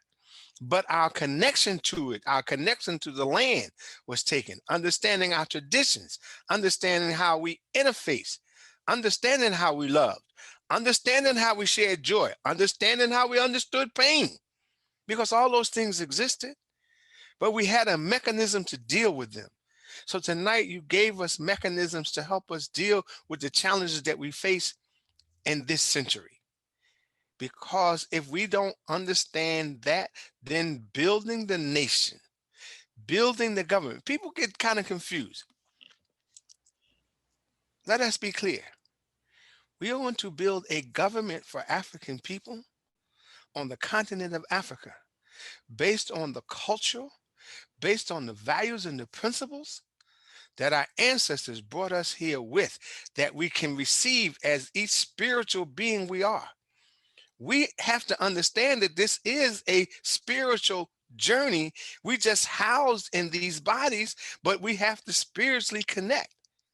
And therefore, as we move forward, This knowledge is going to help us, because the reason why we do programs like this is because we know we have to educate African people where they are, and that education has to take them to where we need to go. We have to get away from always depending on a system that systematically works to destroy us. We have to do that. When they took away our natural vegetarian eating habits and gave us the pig, it was to make sure that you did not go further than the slop pit that the pig lived in. Let's understand that. That's not an accident. We have to make sure we understand the value of the vegetable, the value of that interconnection that goes between us and that which we grow, that which lives with us, and how we interface. We are all spiritual beings on this planet, physically enjoying a journey. And I say enjoying because at the end of the day, as Marcus Messiah Garvey and the men and women with him, as the men and women before Garvey, and we are the men and women after Garvey, we said, up, you mighty race, you can accomplish what you will. One God, one aim, one destiny. Back to you, my brother. PG, you surprised me, man. You surprised me. But you definitely put it in the proper context in closing. So what I want to do now is offer an opportunity for those people in the Zoom that might have questions, or anybody that wants to share anything important, because I certainly learned a lot. I want to thank Amelie with Bones and Balance. I want to thank Baba Kokayi, who represents the African Holistic Health Association and is my knucklehead hood brother. I had to put that in there, Kokayi, you know how we roll. And I want to thank Dr. ChenziRa, because, wow. Not only is Dr. ChenziRa a mama herself, Mama Africa herself, but she talked about how to bring new ancestors and birth into the world tonight. And that is super important, because Kokayi mentioned Stop America from Eating the Young. Back in 1975, when we incorporated Stop America from Eating the Young, that was our intention, Dr. ChenziRa, to stop America from eating this young. Because just like guppies eat their baby, that's what we see America doing, is eating the children. It evolved into Sound Action for Enlightening the Young, and today it is Medisage Incorporated on a 135-acre estate in South Carolina, which I hope to get all of y'all down there too sometime. My brother Swami Gyan Kirti, who was the last president, who was born in Kenya, who was the last president of Safety. Well, Safety is now Medisage down there, and it's a health and wellness space. And my dear sister Love, I gotta mention her, y'all, Kathy English Hope, who would be with us tonight, but she's going through some, she's fine, but she's going through some rejuvenation and healing and getting back to work. But she went down there and found her ancestors tapping her on the shoulder, and Nanny Helen Burroughs. And now she's doing that kind of work, because that's what the ancestors will do. They'll guide us. If we count on the ancestors, if we off course, they'll put us back on course. So without any further ado, the floor is open, Dr. ChenziRa, if you want to lead us in any kind of reasonings. What I appreciate that I really would like to say is that in addition to being a presenter, which I'm most humbled and honored to serve as, I'm just navigating some of the platforms in which we're using. So that's why if I seem like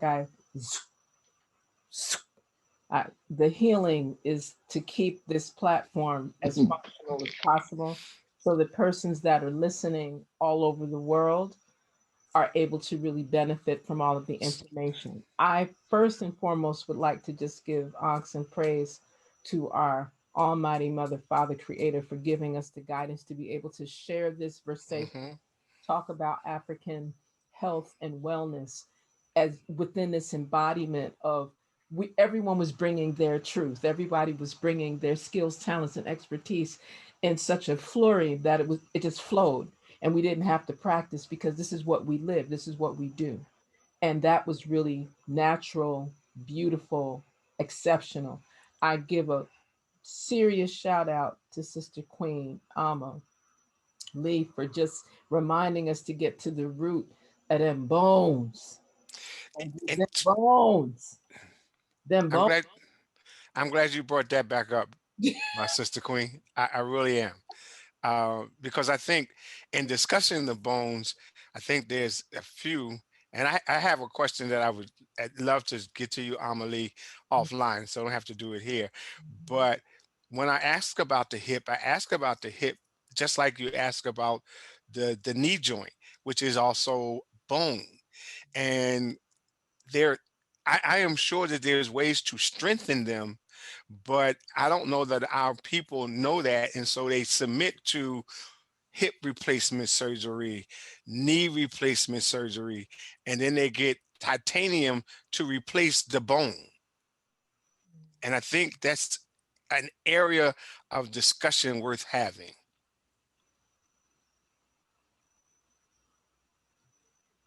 Yeah, thank you for the follow-up in terms of bone health, because what I have found, and I mentioned American Bone Health, it's been around for 30 years.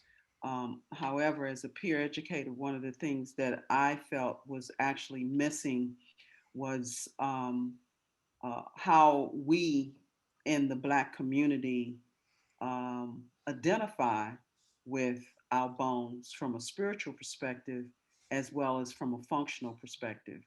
Because without the bones, um, a lot of the major functions that are required to maintain a quality of life is diminished. And what I believe, based on my research and people that have come in contact with, is that the connection is not there as it relates to us in the bones, because the conversation around replacements, it's almost a normal conversation. But then my question is, well, did you have a DEXA? Do you know what your bone health is? Even if you do these replacements, the body still is going to go through its natural function. So by replacing or having these different parts in your body, how does that compromise your overall health? I have a relative who lost her hearing, and she's diabetic. And when I researched it and actually was talking to her about that, one of the things that's very interesting, but the research says back in 1962 that a paper was done that showed the relationship of hearing loss to diabetes. But it's the bone that's in the ear that creates sound management. So the question really is understanding, or how do we get people to understand how the systems are connected and they integrate to work in an optimum way to help us and have a qualitative life on this journey. Ante Sana. Good, thanks. I just wanted to add something that's coming from the chat as well. And it's coming from one of our sisters, Tina Jones Savadogo. This discussion is very beneficial for our people. Myself, in particular, having recovered from COVID-19 with ongoing breathing challenges, coronavirus, COVID-19 is also a new invader. These mechanisms given tonight can surely help us fight past invaders as well as new systemic invaders. And she quotes, food, clothes, and shelter, no politics, unquote. And that's from Muta Baruka. So we'd like to express our thanks to Sister Queen Tina for sharing her reflections in the chat. Food, Yeah, clothing, Bo. shelter, and no politics. So I take it that everybody here knows how to direct others to receive this blessing that we received tonight in messages on Facebook. But also, Dr. ChenziRa, will we be posting this on YouTube? Yes, I'm going to just clean up the beginning and the end, and it'll be up on YouTube by morning. Okay, so I had told all our presenters that we would make sure we get it to them, that everybody doesn't do Facebook, so we'll get the YouTube to them. We want to build on this. Correct. Certainly the President General wrapped it up, and I want to go back to him. The President General wrapped it up, but it's very clear that we have a lot of work to do. Mm-hmm. And like he said, it's not just us. It's a movement happening of those of us that are conscious around the world. We want to keep this going. Go ahead. I feel you, PG. Go ahead. Yeah, because there's a couple of things. It's a movement around the world. But see, this conversation about health and wellness, because of the presenters themselves and the thing they brought up, safety, stop America from eating the young, safety. So when we look at this health-wise, that is talking about safety, because if we continue the connections and the discussions with our youth, we can stop America from eating the young by virtually educating our youth that that is the direction in which they are traveling, because they know no better. Because what they have been given is what America provides, which is garbage. And I can give you an anonym for that, but I won't do that on this call. But that's what it is. So we have to reject the garbage and then accept the truth, which then you accept the natural order of things and the natural way we live. One of the things that is important, as I keep, and I'm going to say it again, is that we have a mission. And all of what we do is a part of building that mission. And that mission is to build that government for African people on the continent of Africa, to speak for us on the world stage. Because once we do that, we can end the garbage. Yes, sir. And we have a program on Saturday that I want Dr. ChenziRa to talk about. Yeah. Because very important for us to recognize our goddess energy, y'all. And I say our goddess energy, brothers. It's ours. You know. Oh yeah. I was joking with Mama Kathy the other night when I told her, Kokayi, you're gonna get a laugh out of this. I said, I'm a breastfed baby. She knew right away what I was talking about. Yeah, titty man. You know what I mean? I want to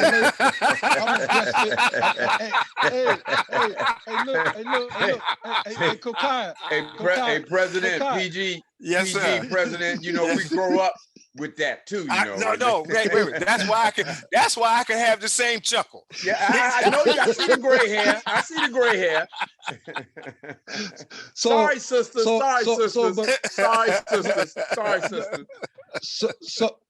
But right away, she knew that I wanted to lay my head there. I mean, you know what I mean? I wanted to be close to her heart. And so because the breast and the heart are right there. That's and right. So, but anyway, for real, I was a breastfed baby, and my mother took a long time to wean me off of it too. But anyway, Dr. ChenziRa. So I'm gonna make sure I cleared that up. So as long as that's referenced in the most respectful, loving, wholesome way, then African Queen Mother Warriors won't roll up like Heru Kahuti, like what you saying. What you say, boy? I heard up in the apology. You heard me apologize. Right, that's all. I'm just making sure. And I did hear that. So that's why because I have sister queens and eldresses on the sideline. That's gonna be like, okay, sir.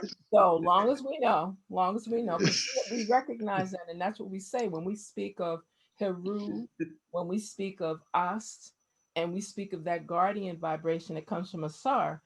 The picture that people remember is Heru suckling at the breast of Asst, and that's a very sacred space. It's a space where there's a lot of activity between the mother and the child.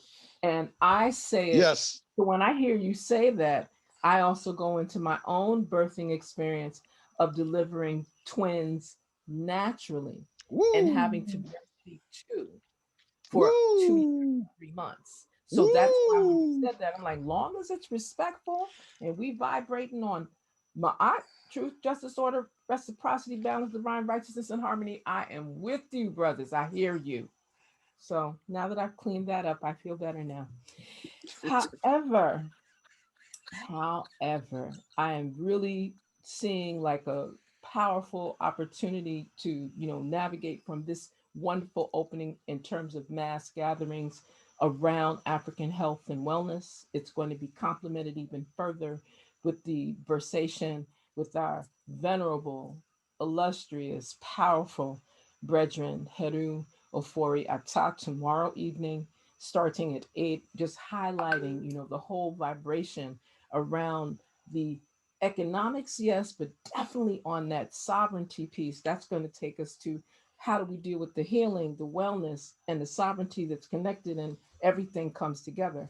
And on Saturday at 7:13, we're starting a little slightly bit earlier, only because we have sisters that are going to be chiming in from the continent as well as from Europe, particularly out of the UK, sharing with us for the African Women Arise. I'm really grateful that the grandmothers, and I say it again, our queen grandmothers, I'm sure I probably got to say queen great grandmothers for some, but I'm going to just stop at the queen grandmothers of the UNIA-ACL RC 2020 are going to grace us with that chronological, that historical foundation. So when we begin to share about African Women Arise, we're going to take it to yet another level, another plane, to really take it so that African women lead. We've been saying this for a moment, but this is like a very powerful, for those that are into hashtags, hashtag African Women Lead, because that's where we day.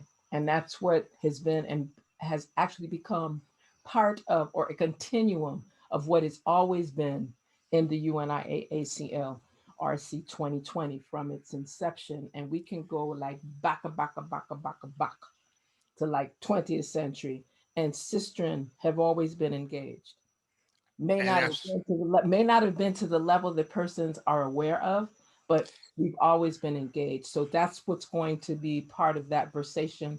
We're going to be joined, of course, by Queen Mother Mary Bota, the Secretary General of the UNIA-ACL 2020. We will be joined by Queen Mother Brenda Dunn Clayton, who is the, second. thank you very much, President General, permiso, Secretary General. I done gave you another title, Queen Mother. Forgive me. I know you don't have a problem with that. I know you be doing the work. And then we're going to also have Mama Tendai sharing with us and bringing word, sound, power, and strength from a multiplicity of areas and dimensions. We'll be joined by African Queen Mother Warrior, Sister Dr. Sandra Richards, who will be sharing with us from abroad, as well as Sister Queen, African Queen Mother Warrior Isis Amlak, speaking to us from the UK en route. She's going to be between countries, so we're going to see how that's going to flow tomorrow on Saturday as well. That's African Women on the Move, right? And I just get the honor and privilege of serving as the moderator, facilitator, and just kind of add some music and trans vibrations all But of that.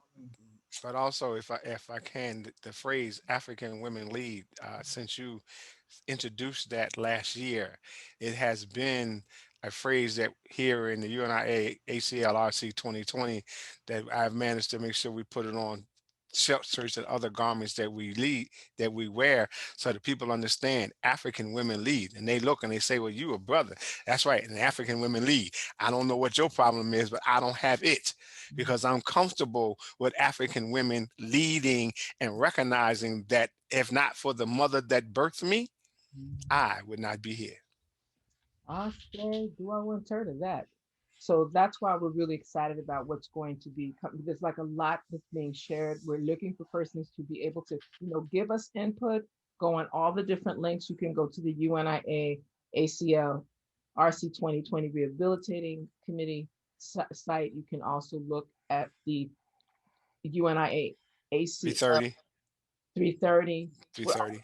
putting it, everyone's putting it on their personal pages. And as soon as the events are complete, we're doing a short edit and putting them up on YouTube. And in certain areas, some persons I'm noticing are already putting the links through their networks.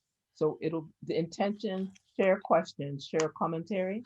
If you have perspectives, right? But just bring it so that it brings us upward. You coming with any nar, and I'm saying it publicly so persons get it. This is about coming together, the unification, the liberation, social governance, upliftment. You don't want to do that? Step some. Just go to the right, and we're good. We're gonna keep everything in the vibe, because as we keep saying, when you're saying one God, one aim, one destiny, race, earth, it's supposed to be victory is certain, and that's how we're moving. That's right. Give thanks. Ashe. Mama Mary. All right. I just want to say that we have been truly blessed with experienced people who have studied. And our Bible tells us to study, to show thyself a workman that needeth not be ashamed. So therefore, you know, when you study, you will know. You will not be guessing. You will not be believing. As my husband always said, the more you know, the less you will believe. So he wasn't speaking about the faith part of it, because we know that faith comes by hearing, and hearing by the word of God. So we have heard from the word of God, the Ma'at principle, the principle of Christianity before Christ with George G.M. James. These brothers that wrote these books were coming from their ancestors, and we are still coming from our ancestors, and our ancestors are still in us today. So I've just been enjoying everything that I've heard, and you all are helping me in so many ways. And the more you know you don't know. So it's still a learning experience. So yeah. I want to thank everybody for their contributions. And I have never gone to an UNIA event without learning something. Never. So, and I have been in the UNIA for 46 years. I have never, ever gone to an event that I didn't learn something. So I learned a lot of new things today, especially about the bones and the relationship it has to the rest of the body. My goodness. You know, I mean, just knowing these things and knowing about having to think about getting a transplant, when you can meditate, when you can pray, when you can eat the right food, when you can seek people who, as Dr. ChenziRa said, who are knowledgeable and who are wise, you know, experts who are knowledgeable and wise, just not licensed. And that's going to be the key. And we're going to have to share all this information with each other. Thank you so much. Thank you, Mama Mary. Mama Brenda. I enjoyed, as well as everyone, the presentations tonight by all of our wonderful health people in the community that have not gone through some of the regular Western ways of doing things. Can you still hear me? Yes, ma'am. We can still hear you. Yes. Yes, we hear you. We hear you. You can hear me? Oh, good, good. I couldn't hear myself. And I just want to thank all of you for the wealth of information that we have been given tonight. And I'm looking forward to speaking to some of you. And I hope that all of us will raise ourselves in health, use this information, pass it on to others. And I think, PG, did you want to end now with the closing, or? Senghor, you ready for the closing? Yeah, I want you to close us out, Brenda. You can close us out. Speaking. Go ahead and close us out, Sister Brenda Queen. Can you hear me? I don't think she can hear us. Yes, we can hear you. Okay. Did you said you wanted me to close out, Senghor? Yes. Yes, close out. Okay. Yes. thank you again, all of the presenters, and our PG and our first assistant, PG Senghor. One God, One God, one One aim, God, one aim, one one aim, destiny. one destiny. one destiny. Race first. Asante Sana, everybody. Race first, everybody. Thank y'all. Straight ahead. Thank you. Thank you all. Thank you all. Straight ahead. Thank you so much. Good night. Hotep. Peace. Ashe. Straight ahead. Peace and blessings. Thank you. Love you, girl. This one is for my ancestors.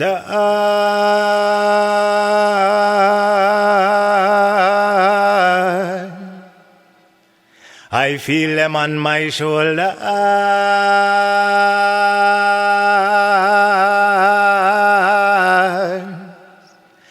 Begging me to drop bombs like boulders.